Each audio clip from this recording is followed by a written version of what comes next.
President Trump is right to say that people in danger should be offered help and safety regardless of race.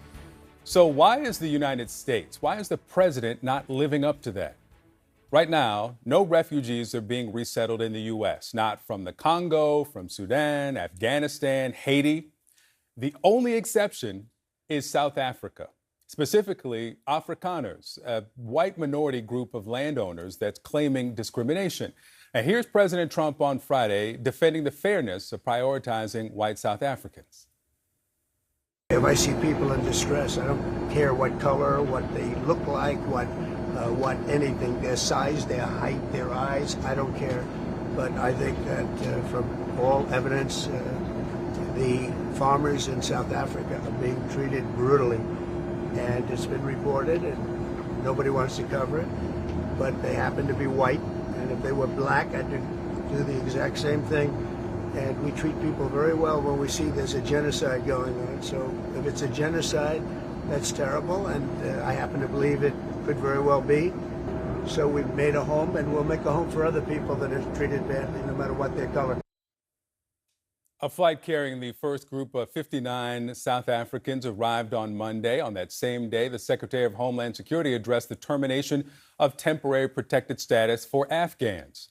It's set to expire Monday the 19th. Now, the Secretary of Homeland Security said in a statement that we reviewed the conditions in Afghanistan with our interagency partners, and they do not meet the requirements for TPS designation. Kristi Noem cites an improved security situation and stabilizing economy. Afghanistan is run by the Taliban. Bishop Sean Rowe of the Episcopal Church came out this week to say it's wrong for the U.S. to make a home, as the president put it, for white South Africans, but then not do the same for Afghans. As a result, Bishop Rowe says the church is withdrawing from the U.S. refugee resettlement program.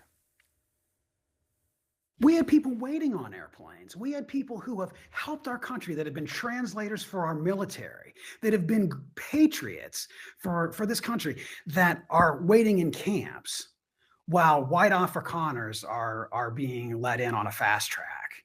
We feel like that as a moral matter, we can't participate in. So a lot to talk about with Tricia McLaughlin. She's back with us. She's the Assistant Secretary for Public Affairs at the Department of Homeland Security. Tricia, welcome back. Let me start here. Despite the president's repeated reference, can we just start this conversation by agreeing that Afrikaners are not facing genocide? Absolutely not. First of all, I have to correct the facts, Victor. You said that no refugees were let in. Under President Donald Trump, since January 20th, 8,666 individuals have been granted asylum. Those people have faced persecution for their politics, persecution for the color of their skin, their religion, and that includes those 59 Afrikaners who came in this country last week who have faced racial violence at the hand of their own government. They've had their land seized because of the color of their skin. There's been over 140 laws enacted that are race-based and to discriminate against racial minorities. So I got to correct the facts where you're wrong, Victor, and you're wrong. So, several things. President Ramaphosa says that although the law was signed in January that would give the government the purview to take the land, no land has been taken from Afrikaners. Also, that's President Ramaphosa. He'll be at the White House this week. Take it up with him. Also, the definition of genocide is aimed at extermination, right? And so although there is violence in South Africa, there's violence against black South Africans too. So when the president says that there is genocide, where is the evidence? The U.S. has not recognized officially genocide. The United Nations has not recognized genocide. And for the thousands of people who you say were let into this country who've been granted asylum, absolutely. I'm talking under the refugee resettlement program, which the president froze by executive order early in his administration. Victor, can we take a pause and sure. recognize the fact that you are defending race-based discrimination? You are defending race-based violence. I'm not defending race-based discrimination in any way. The president uses the term genocide. There is no genocide in South Africa, and frankly, it does a disservice to people in countries around the world who are facing genocide in the Congo, in Sudan, those who faced it in Rwanda and Bosnia and Cambodia. So when the president says that there's genocide in South Africa, it does not exist. We should probably just start with that truth. Okay, if you're going to allow me on your program, I'd like to speak. You're welcome to.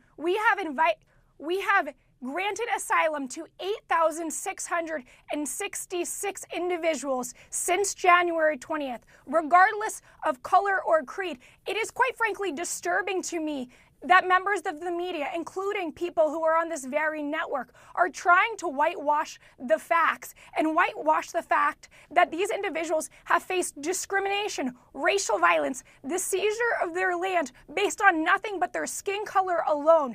This is the United States of America, a land of opportunity, and we will help those who are facing persecution from the government of South Africa. So, you clearly are not going to acknowledge there's no genocide in South Africa. What about the genocide in the Congo?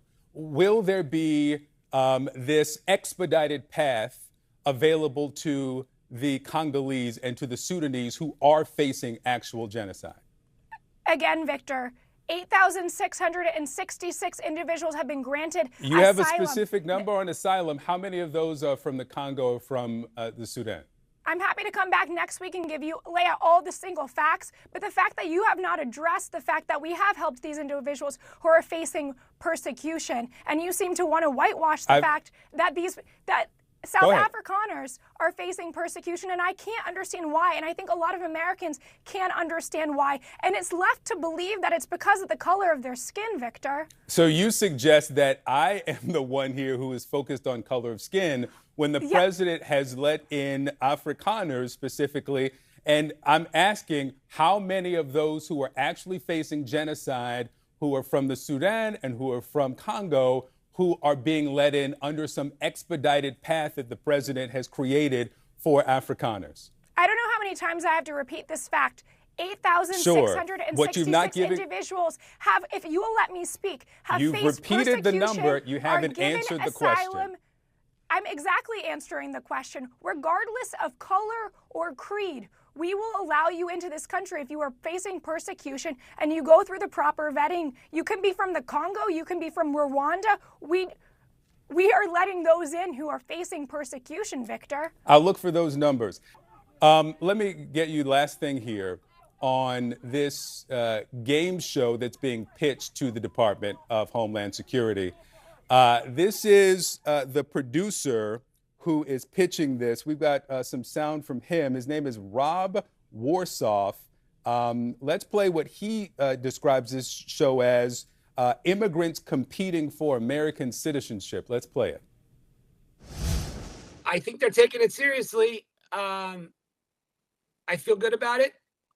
I'm not the Department of Homeland Security, so I can't tell you the whirlwind of the last 24 to 48 hours since my pitch document was leaked to somebody in the press.